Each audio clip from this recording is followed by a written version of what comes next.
ছাত্ৰ ছাত্ৰীসকল আজি মই তোমালোকৰ ক্লাছ 3 ইংৰাজী পাঠ্যপুথিৰ লেসন নম্বৰ 10 থকা a letter from A friend নামৰ এই লেসনটোৰ কুৱেশ্যন আনসাৰ সমূহ কৰি দিম গতিকে চেনেলটো সাবস্ক্ৰাইব কৰি ল'বা কাৰণ তোমালোকৰ এনে ধৰণৰ ভিডিঅ'বোৰ ইয়াতে পাই থাকিবা Question number 1 দিয়া আছে যে answer the following questions in complete sentences তলৰ কোৱেশ্যনবোৰৰ আনসাৰবোৰ আমাক সম্পূৰ্ণ বাক্যত দিব দিছে Question এটোত খুধিছে যে who is writing the letter year answer তোমালোকে লিখিবা যে water is writing the letter মানে পানীয়ে চিঠিখন লিখি আছে Question v টোত খুধিছিল what does water love মানে পানীয়ে কি ভাল পায় ইয়াৰ আনসাৰ তোমালোকে লিখিবা যে water loves পানীয়ে ভাল পায় the colorful dresses of children মানে সৰু সৰু ল'ৰা ছোৱালীবোৰৰ যিবোৰ কাপোৰ কানি সিহঁতে পৰিধান কৰে বিভিন্ন ৰঙৰ সেইবোৰক ভাল পায় তাৰ পিছত কোৱেশ্যন সি টোত খুদিছিল from where can you get water মানে তুমি কোৰ পৰা পানী পাব পাৰা ইয়াৰ আনসাৰ তোমালোকে লিখিবা we can get water from rain spring river pond sea stream etc মানে আমি পানী কোৰ পৰা পাব পাৰো বৰষুণৰ পৰা পাব পাৰো নদীৰ পৰা পাব পাৰো পুখুৰীৰ পৰা পাব পাৰো সাগৰৰ পৰা পাব পাৰো আৰু নিজৰা বা জান জুৰি ইত্যাদিৰ পৰা আমি পাব পাৰো Question D-টোত খুধিছিল when does water get angry কেতিয়া মানে পানীয়ে খং কৰে পানীৰ খং উঠি যায় ইয়াৰ আনসাৰ তোমালোকে লিখিবা যে water gets angry when we waste and pollute water যেতিয়া আমি পানীক waste কৰো নষ্ট কৰো অবাবতে আৰু পলিউট কৰো অৰ্থাৎ দূষিত কৰি পেলাও লেতেৰা কৰি পেলাও তেতিয়া মানে পানীয়ে কি কৰে খং কৰে তাৰ পিছত গ্ৰামাৰ এণ্ড ইউজেছ বুলি দিয়া আছিল গ্ৰামাৰ আৰু ইয়াৰ ব্যৱহাৰ ৰিড দ্য ফলোইং সেন্টেন্সেছ তলৰ সেন্টেন্সবোৰ আমাক পঢ়িব কৈছে 1 টোত দিয়া আছে I have a pet dog মোৰ এটা pet dog আছে পেট মানে হল পোহনীয়া কুকুৰ ঠিক আছে ইয়াতে I have a pet dog মানে মোৰ এটা পোহনীয়া কুকুৰ আছে তাৰ পিছত 2 টোত কৈছে we have many story books আমাৰ বহুতো story book আছে বা গল্প পুথি আছে ইয়াতে কিছুমান তোমালোকে লক্ষ্য কৰিবা ইয়াতে অলপ ৰঙা দিছে ইয়াতে অলপ ডাৰ্ককৈ এইবোৰ হেল্পিং ভাৰ্ব হয় একচুয়ালি এটা প্ৰেজেন্ট পাৰফেক্ট টেন্সৰ হেল্পিং ভাৰ্ব হয় যেটা টেন্স পঢ়িবা তেতিয়া পাবা আৰু হেভ আৰু হেজ এই দুটা মানে সাবজেক্ট অনুসৰি বহে এতিয়া ধৰা I we you এইকেইটা কি হয় সাবজেক্ট বুলি কয় সো আইৰ লগত হেভ বহিছে উই লগত হেভ বহিছে ইয়াত চোৱা কিছুমান আছে হেজ বহিছে তেনেকৈ থাৰ্ড পাৰসন সিঙ্গুলাৰ নম্বৰ লগত হেজ বহে আৰু বাকিবোৰৰ লগত হেভ বহে সো ইয়াতো সেই কাৰণে হেভ বহিছে I টো সিঙ্গুলাৰ হলেও কিন্তু ফাৰ্স্ট পাৰসন হয় থাৰ্ড পাৰসন নহয় তাৰ পিছত we যেটো সেকেন্ড টো মই বাক্য পঢ়িলো এটো we আমি ঠিক আছে এটো ফাৰ্স্ট পাৰসন হলো এটাতকৈ বেছি মানে কি এটোটো নহয় এনেও এটাতকৈ বেছি আছে আৰু ফাৰ্স্ট পাৰসন হয় থাৰ্ড পাৰসন নহয় তাৰ পিছত 3 নম্বৰটো চোৱা you have a bicycle তোমাৰ এখন bicycle আছে মানে সাইকেল আছে এটা you লগতো have এ বহিছে কাৰণ এটো ফাৰ্স্ট সেকেন্ড পাৰসন হয় থাৰ্ড পাৰসন নহয় মই তোমাক কৈছো মানে তোমাৰ এখন bicycle আছে তাৰ পিছত এই 4 নম্বৰ বাক্যটোত লক্ষ্য কৰা Robin has a blue shirt ৰবিনৰ এটা কি আছে blue shirt আছে সো ইয়াতে ৰবিনৰ লগত কিন্তু হেজ বহিছে হেভ বহা নাই কাৰণ ৰবিন কি হয় থাৰ্ড পাৰসন আৰু সিঙ্গুলাৰ নম্বৰ কেনেকৈ মই কথা কৈ থকাজন ফাৰ্ষ্ট পাৰ্চন মই তোমাক কথাটো কৈছোঁ যে ৰবিনৰ এটা ব্লু চাৰ্ট আছে তুমিও নহয় আমি কাৰ কথা পাতি আছোঁ ৰবিনৰ বেলেগ এজন ব্যক্তিৰ মানে 3 নম্বৰ এজন মানুহৰ বা ব্যক্তিৰ কথা পাতি আছোঁ সো হেহে আৰু সেই ব্যক্তিজন অকলে ৰবিনৰহে কথা কৈছোঁ থাৰ্ড পাৰ্চনো হয় সিঙ্গুলাৰো হয় সেইকাৰণে ইয়াত হেজ বহিছে তাৰপিছত চি লগতো হেজ বহিছে সো 5 নম্বৰটো she has to so has বহিছে ইয়াতে কাৰণ এইটো থাৰ্ড পাৰ্চন সিঙ্গুলাৰ নম্বৰ হয় মই কৈ আছোঁ ময়ো নহয় মই ফাৰ্ষ্ট পাৰ্চন তোমাক কথাষাৰ কৈ আছোঁ সো তাইৰ মানে দুটা পেন্সিল আছে বুলি সো তাই তুমিও নহয় তোমাক কৈ আছোঁ তুমি নহয় সো তাইৰ কথা কৈ আছোঁ থাৰ্ড পাৰ্চন আৰু সিঙ্গুলাৰ হয় তাইৰ অকলেৰ কথা কৈ আছোঁ থাৰ্ড পাৰ্চন আৰু সিঙ্গুলাৰ সেইকাৰণে হেজ বহিছে তাৰপিছত ইয়াতে চাও 6টো দিছে দ্য মংকি এটা বান্দৰৰ কথা কৈছে অকল ব্যক্তিয়ে হ'ব যে মানুহ হ'ব হেনেকুৱা নহয় এটা বান্দৰ এটাৰ কথা কৈছে দা বান্দৰ সেই বান্দৰটো মই কৈ আছোঁ কথাষাৰ তোমাক শুনাই আছোঁ বা তোমালোকক শুনাই আছোঁ আৰু কাৰ কথা কৈ আছোঁ থাৰ্ড পাৰ্চন এজনৰ কথা কৈ আছোঁ সেইকাৰণে ইয়াত কি হৈছে দা মংকি এটা হয় সিঙ্গুলাৰ নম্বৰ আৰু থাৰ্ড পাৰ্চন সেইকাৰণে ইয়াত হেজ বহা হৈছে the monkey has a long tail মানে কি সেই বান্দৰটোৰ কি আছে লং টেইল মানে দীঘল কি আছে নেছ আছে তাৰপিছত কৈছে যে we use have has to mean possession আমি have আৰু has ব্যৱহাৰ কৰোঁ কি দেখাবৰ কাৰণে possession মানে অধিকাৰ দখল দেখাবৰ কাৰণে দখলটো মোৰ দখলত আছে মোৰ অধিকাৰ হয় হেতু বুজাবলৈ কাৰণে এটো ব্যৱহাৰ কৰোঁ বুলি কৈছে তাৰপিছত এক্টিভিটি 1ত চোৱা make 7 sentences from the following table ইয়াৰ টেবলটোৰ পৰা মানে 7টা বাক্য আমাক বনাব দিছিল সো হেতু কথা ইয়াতে অনন্যা এনেকা দিয়া আছে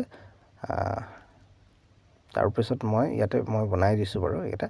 প্ৰথমটো লিখিছো Ananya has a beautiful doll অনন্যাৰ লগত মই হেভু দিব পাৰিলো হয় কিন্তু হেজ দিছো কাৰণ অনন্যা থাৰ্ড পাৰ্চন সিঙ্গুলাৰ হয় সিঙ্গুলাৰ নম্বৰ মানে অনন্যা এটা কি আছে ধুনিয়া ডল আছে পুতলা আছে অলপ মই সোনকালে কৰি যাব চেষ্টা কৰিম বেসিক কৈ গলে বহলাই গলে কি হ'ব ভিডিওটো বহল হৈ যাব কিন্তু অলপ বুজাই নগলে ধৰা তোমালোকেও বুজি নাপাবা সেহে মই অলপ ক'ব লগা হয় নিবিচাৰিলো কিন্তু ভিডিওটো দীঘল কৰিব মই নিবিচাৰো তাৰ পিছত এটো দিয়া আছে 2 নম্বৰটো I have an umbrella মোৰ এটা কি আছে umbrella আইৰ লগত have লাগিছে হেতু লক্ষ্য কৰিবা তোমালোকে he has a blue tiffin box তাইৰ এটা ব্লু টিফিন বক্স আছে ইয়াতে হি লগত কি লাগিছে has লাগিছে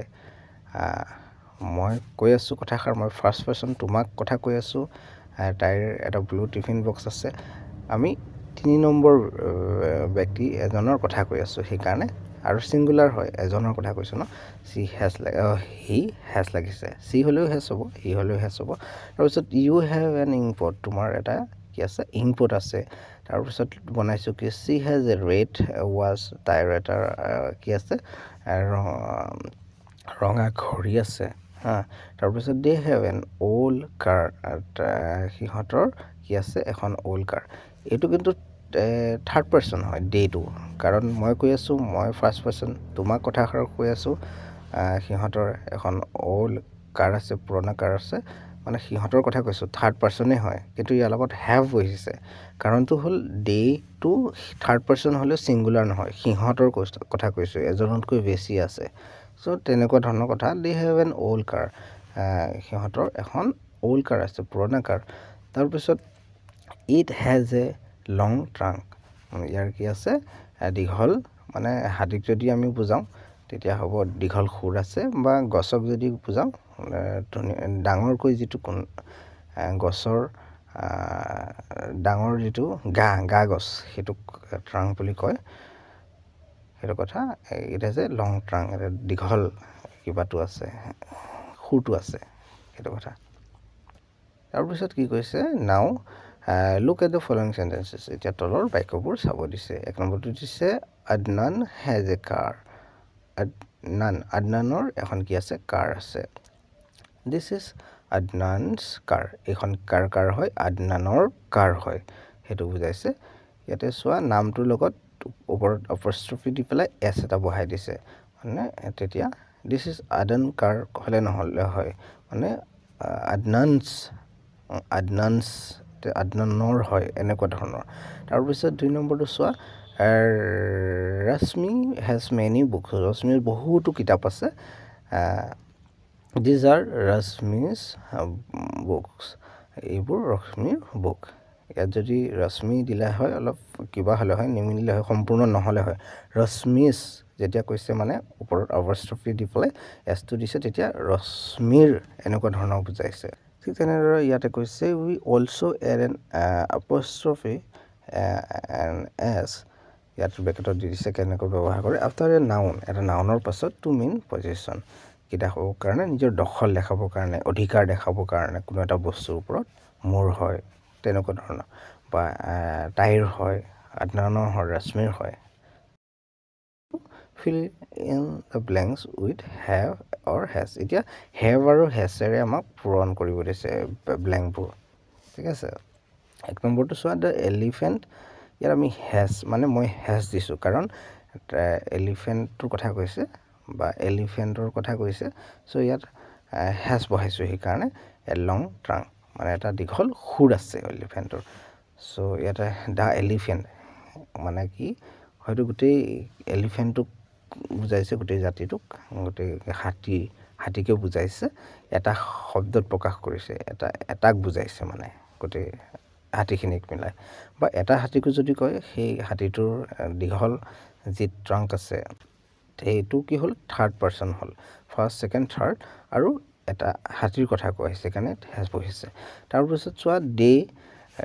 হেভ দে লগতে হেভ লাগিছে কাৰণ দে থাৰ্ড পারসন হলো সিহঁতে বুলি কৈছো এটাতকৈ বেছি আছে দে হেভ এ বিগ হাউস সিহঁতৰ এখন ডাঙৰ ঘৰ আছে তাৰ পিছত ৰিতা এণ্ড ৰিনা ইয়াত হেভ বহাইছো কাৰণ ইয়াত যদি অকল ৰিতা হলে হয় তেতিয়া হেজ বহিলে হয় আবাৰ ৰিনা হলে হয় হেজ বহিলে হয় অকল এজন হলে ইয়াত ৰিতা এণ্ড ৰিনা বুলি কৈছে দুজন হৈ গল এটাতকৈ বেছি হৈ গল সো থাৰ্ড পাৰসন হলো মানে সিঙ্গুলাৰ নহয় প্লুৰাল হৈ গল সেইকাৰণে হেভ বহাইছো Rita and Rina have many story books এটা আৰু ৰিনাৰ বহুত ষ্টৰী বুকস আছে তাৰ পিছত 4 নম্বৰটো দ্য প্যাৰট ইয়াত লিখছো হেজ কিবা কথা কৈছে কি কৈছিল এইটো হাতৰ চৰাই यस হাতৰ চৰাৰ আছে মানে এ কাৰ্ভ বিগ মানে চৰাইৰ যিটো আগৰ ঠুট বুলি ক'ব নেকি হেতু অলপ বেকা মানে বেকা বিগ আছে এটা বেকা ঠুট আছে প্যাৰটৰ অৰ্থাৎ ভাটৌ চৰাই তাৰ পিছত 5 নম্বৰটো চাইছো ইউ ইয়াত লিখছো have you have a sweet voice তোমাৰ এটা কি আছে সুন্দৰ এটা কি আছে ভয়েস আছে তাৰ পিছত এক্টিভিটি 3 টো চাইছো rewrite the following sentences using s apostrophe s one is done for you আকৌ এবাৰ লিখিব দিছে apostrophe আৰু s লিখি পেলাই বাক্যবোৰ ইয়াতে এটা আমাক এক্সাম্পল দি দিছে এটা মানে আমাৰ কাৰণে কৰি দিছে ইয়াতে দি আছে যে Ridhi has a red frock ৰিধিৰ কি আছে এটা red মানে ৰঙা ফ্ৰক আছে সো ইয়াত this is Ridhi's ইয়াত apostrophe লগাই ৰিধিৰ লগত s লগাই দিয়া হৈছে apostrophe দি so ফ্ৰক মানে this is Ridhi's frock এটো ৰিধিৰ ফ্ৰক ঠিক তেনেদৰে 1 টো দিয়া আছিল my mother has a blue umbrella so my answer কি লিখছো this is my mother's blue umbrella এটো মোৰ মাৰ blue umbrella or sati তাৰপিছত দিয়া আছিল Robin has a blue shirt ৰবিনৰ কি আছে এটা blue shirt আছে so ইয়াৰ answer মই কি লিখছো this is Robin's blue shirt তেনেদৰে তাৰপিছত Tina has a red ribbon টিনাৰ এটা কি আছে ৰঙা ৰিবন আছে ফিটা বুলি ক'ব চাগে তাৰপিছত ইয়াত মই কি লিখিছো this is Tina's red ribbon এটো ৰিনাৰ red ribbon হয় তাৰপিছত 4 নম্বৰটো চাইছোঁ doctor Sharma has a big house. Doctor শৰ্মাৰ এখন ডাঙৰ ঘৰ আছে। ইয়াৰ আনচাৰ মই কি লিখিছোঁ, this is doctor Sharma's big house. তেনেদৰে তাৰপিছত দিয়া আছিল mister Barua has a pet dog. Mister বৰুৱাৰ এটা মানে কি আছে, পেট ডগ আছে, পোহনীয়া কুকুৰ আছে। ইয়াৰ আনচাৰত মই কি লিখিছোঁ, this is mister Barua's pet dog. এইটো কি হয়, মিষ্টাৰ বৰুৱাৰ পোহনীয়া কুকুৰটো। তাৰপিছত ইয়াতে ৰাইটিং এক্টিভিটি বুলি দিয়া আছে। Fill in the blanks using the words phrases from the box given. These are the daily activities you do. কি কৈছে, তলৰ যি খালী ৰখা আছিল এইবোৰ পূৰ কৰিব দিছিল। ৱৰ্ডবোৰৰে ইয়াতে শব্দ বা ফ্ৰেজবোৰ যি দিয়া আছে, তো এই বক্সটো ইয়াৰ পৰা আনি পেলাই, আৰু এইবোৰ আমি সদায় কৰা এক্টিভিটি ক্ৰিয়াকলাপ হয়, যিটো আমি সদায় কৰোঁ, তোমালোকে কৰা সেইটো। আৰু প্ৰথমত দি আছে আই গেট আপ, ইয়াত আমি লিখিম এট 6 in the morning। মই সাৰ পাওঁ বা উঠোঁ কেতিয়া, ৰাতিপুৱাৰ 6টা বজাত। আই ব্ৰাছ, মই লিখিম মাই টিথ ৰেগুলাৰলি, মই সদায় মোৰ কি ব্ৰাছ কৰোঁ, মই টিথবোৰ, দাঁতবোৰ। তাৰপিছত I drink a glass of milk every day, মই সদায় এগিলাচ গাখীৰ খাওঁ। আই অলৱেজ টেক বাথ, মই সদায় গা ধুওঁ। আই ষ্টাডি, ইয়াত লিখিম ইন দ্য মৰ্ণিং, মই ৰাতিপুৱা পঢ়োঁ। আই ষ্টাডি ইন দ্য মৰ্ণিং, মই ৰাতিপুৱা পঢ়োঁ। ছাত্ৰ ছাত্ৰীসকল, ভিডিঅ'টো ইয়াৰলৈকে আছিল, আৰু চেনেলটো ছাবস্ক্ৰাইব কৰি ল'বা, কাৰণ তোমালোকৰ এনেধৰণৰ ভিডিঅ'বোৰ ইয়াতে পাই থাকিবা।